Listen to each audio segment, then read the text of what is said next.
exactly where this meeting was, but we have reason to believe, I am told, that it was in the center of the city somewhere, thus the loud bangs that happened. And one of the best things that they had hoped for, they had been telling Iraqi soldiers, the Republican Guard and the rest, please surrender immediately, get away from your vehicles when you see approaching Allied forces. And in occasion after occasion, in the north and the south, in the west and in Baghdad, we're told surrenders have been happening throughout the past 24 to 48 hours.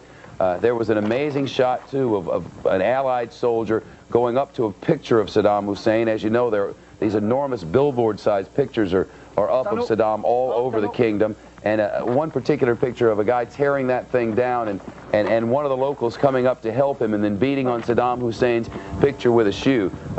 There may be a lot of people around this country who are protesting wars and saying that they're for peace, and so many of the analysts who have watched this situation and seen the deterioration of the country and the Iraqi people and the fact that they're not fed and not clothed while Saddam Hussein gets richer will tell you that the only way for peace was to get rid of Saddam Hussein.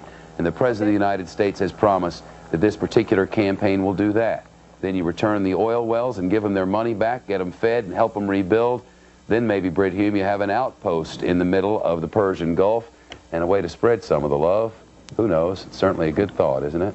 Well, it's certainly something that I suppose would appeal to U.S. officials. Shep, I should note here as we go along that the diplomacy that has surrounded this issue and some of the disagreement in that area continues tonight.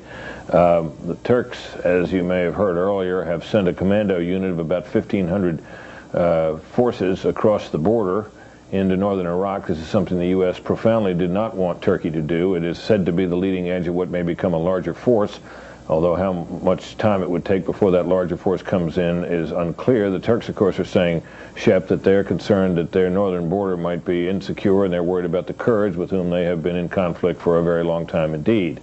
In addition, the Germany, the Netherlands, and of all people, France refused Washington's request to close its embassies and kick its the diplomats there representing the Saddam Hussein regime out. France said somewhat huffily that it had been asked to expel Iraqi diplomats in Paris, and that decision concerns our sovereignty, and that there is no reason to do so.